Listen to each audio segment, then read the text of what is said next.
Hi everybody, this is Christy. I am the Intimate Warrior. I thank you so much for stopping by, and as always, I send you love. I think in yesterday's video I forgot to mention one aspect of the word. When I mentioned towards the, I guess in the middle of the video, when I was talking about the letter D.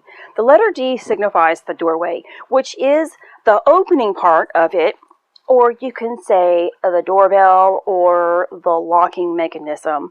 Like on every household door, we have a lock. The lock must be undone so that we may turn the knob and enter into it. So the Sushumna Nadi, which is the mother energy, is the doorway. It is the opening of the door. But the actual door, with the flooding of the Sushumna of the spinal canal, which acts as the candle, and the wick of the candle is going to receive all of this fluid that goes up to the base of the skull. The base of the skull is the actual door that opens that no man can shut. As well, it is, one of the doors that no man can shut. And this is, like I always talk about, that I have been talking about, the medulla oblongata, also known as the alta major. It is the opening of the alta major through the throat, where the word is expressed. So we have really tapped into more of 5D heart space, of true heart and true love, since becoming in alignment here with the 1212 gateway. Of course, it's been going on even previously. And I really want to kind of explain to you that in order for us to really step into love, we have to be pushed into it, which means we have to have lots of experiences that is teaching us about compassion. So if you are living in a reality where things are just chaotic, dysfunctional, just not fun, then this is a chance for you to go within and see how you can correct from within. Because if you are observing chaos, it means the chaos or being out of balance is taking place from within you. So I mentioned in my videos for the past 3 months, an acceleration of change has been taking place. And if you have followed me throughout my journey, I expressed my relationship with my mother-in-law. There have been a handful of things, lessons in my life that I knew once that God was waking me up that I had to learn. I had to get over my fear of drowning, which signified fear of death.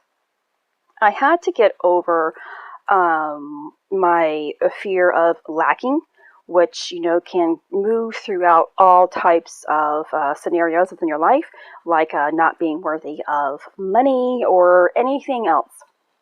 I had to understand that I was the one, of course, who had the ability to self-heal. I had to find true love, or develop true love. And I knew that my mother-in-law, of course, like I mentioned a few minutes ago, was a major part of my lesson. I knew that she was brought into my life as to teach me about something. And she has actually done that. And I knew she was probably going to be quite possibly the last lesson that I ever have to go through, apart for my ascension cycle, before I truly become. Now, for those who don't know, my mother-in-law has been dealing with Alzheimer's for, it's been a long time, but her health deteriorated about 7 years ago, I believe. It's when I began to take over the household finances, doing most of the household errands. Excuse me. And she's been on hospice care for the past 3.5 years. And we have seen a decline in her health for the past 3 months. Now, of course, that doesn't really tell you anything about my relationship with her. And you have to know my mother-in-law in order to really understand. But from the very beginning, I just thought she hated me. I, was married to her son. She didn't like that. All kinds of things. And she made me feel as if I wasn't worthy of being within this family, wasn't worthy of loving her son or being married to her son or her love, all that stuff. And she made it a point to make me feel terrible. And as I became her caregiver, it was really hard because our relationship for the 10 years or 10 years plus prior to her needing care was, it was pretty terrible. And I tried my hardest to like her and get along with her, but she didn't want it. And that emotion, of course, those are memories, was brought into her care. And even though she was no longer really mobile a lot or couldn't do things, when I began to care for her physically, feeding her and changing her and bathing her, she was still able to walk by that time. I was still finding it difficult to take her verbal abuse, if you will. It was still hurting me. And I would take it back, after doing what I had to do to care for her, I would take it back with me and I would have to reflect. And in the beginning of all of this, of course, it was really difficult. And I was hurting. And I was so angry. And I was like, oh my gosh, I just want out of this, wanting to find my way out.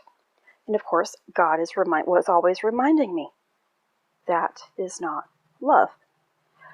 I had to fix this. So anyway, fast forward. I knew about 3 months ago that her decline. She was declining, not moving any longer from her seating position unless I was getting her up to use the restroom. And then that was also, declining. And so she had a significant fall over a week ago now, and she is now bed confined as a result of that. And so now I am caring for her 24/7 while she is in the bed, on top of, caring for my father-in-law, my husband, and myself, and still trying to do what I do here for you guys, and on top of really trying to spend or care for my granddaughter in the afternoons as well. It has been a significant change, but I've seen this coming anyway, and my heart has always known that this was a part of my lesson, that I really had to learn to love my mother-in-law, because this was going to be the point of for her path. And I know, again, that my granddaughter is, I was going to say daughter-in-law, my granddaughter was brought into my life to teach me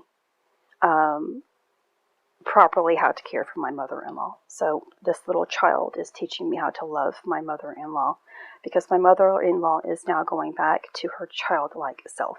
And let me go ahead and tell you about Alzheimer's, or anything, really, any disease, it doesn't matter.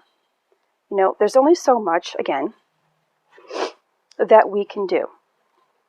We can't make somebody else change their mind. Like if someone who is obese, okay, you can't tell them, hey, you need to lose weight, you need to stop eating all this junk food, or you need to start moving more. Just like me in my past, when I was immobile and overweight, it's not that I was eating terribly. Of course, I wasn't eating correct either. But, the lack of movement, you couldn't tell me anything. You couldn't tell me, Christy, you need to start moving. Christy, you need to start thinking positive. I was not ready to receive that, okay? So anybody, no matter what they're going through, you can't convince them of anything other than what they think they're going through. It's like my mother-in-law. I have to kind of trick her into, or coerce her. I have to allow her to think that what she is doing is her idea, and not making her feel bad about the situation, about what's going on. And that is taking me a long time to to come to that understanding, because I forget she has a condition. A condition. Now, everything that we are going through in our lifetime here on this earthly experience has been a choice. Some way, shape, or form, we choose every single thing, and you might not believe that. So we all have people who come in and out of our lives, or just come into our lives for a reason. And they're all there to teach us something, a life lesson. And that is exactly where I know I am at, or I have been at.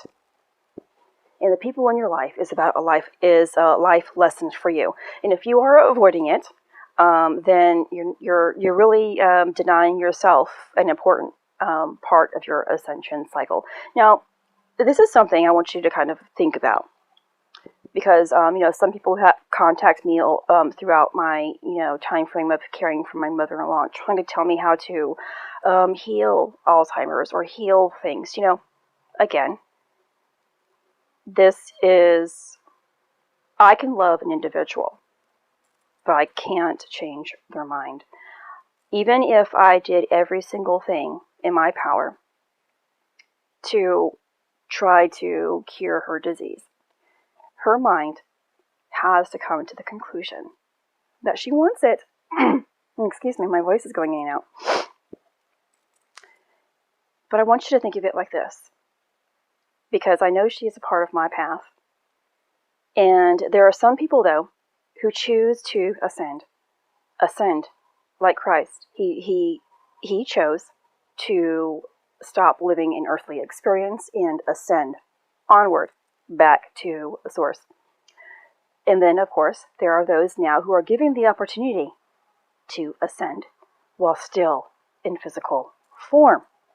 That is a different type of gift that we are being given here and today.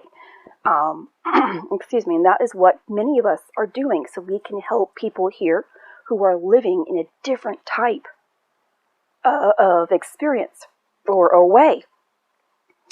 And I know that she, what if she chose, because I know she's a part of my life for a reason, a commitment here, a commitment.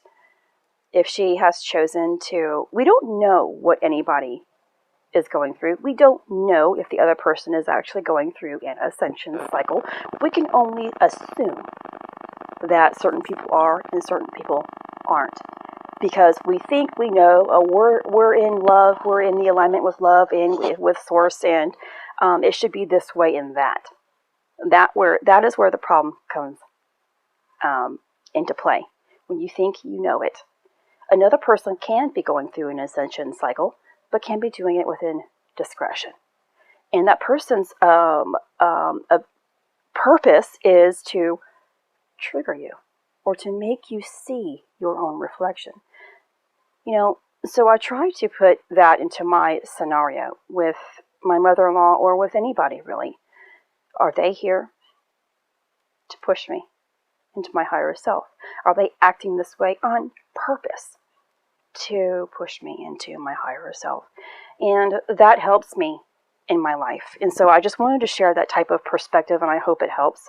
And I meant to really continue on with this video, but now something else has come up, and I have to cut this short.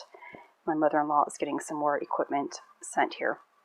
And I just want to say before I go, I have done really great. And this is not on my own doing. I see the work that God has done in my heart through every single thing we're going through in order to develop New Earth, the heaven on earth. Our heart must truly open up significantly.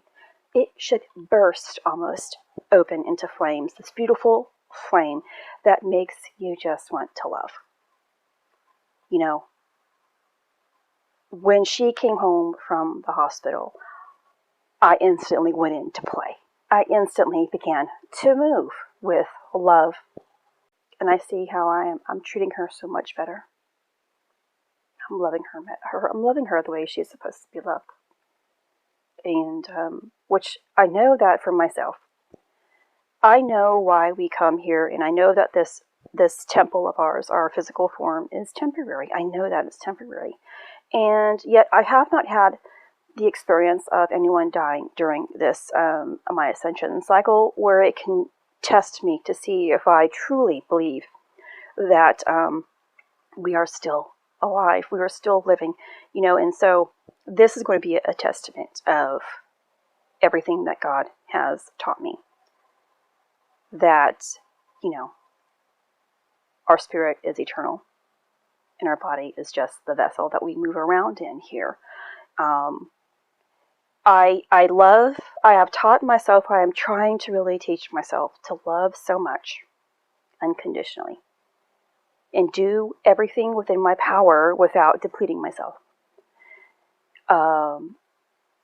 So that if anything arises, I have no regret.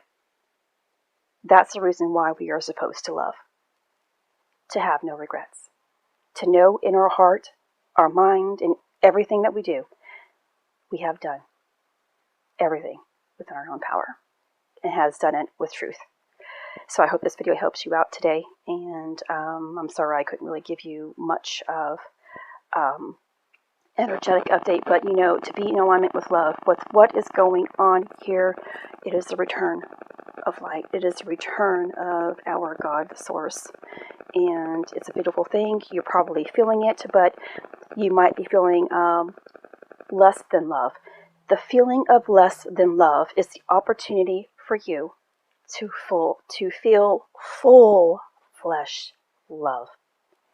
Understand that, and it shall be so. This is Christy. Much love, health, and healing your way. I am bringing purpose to your life. Take care.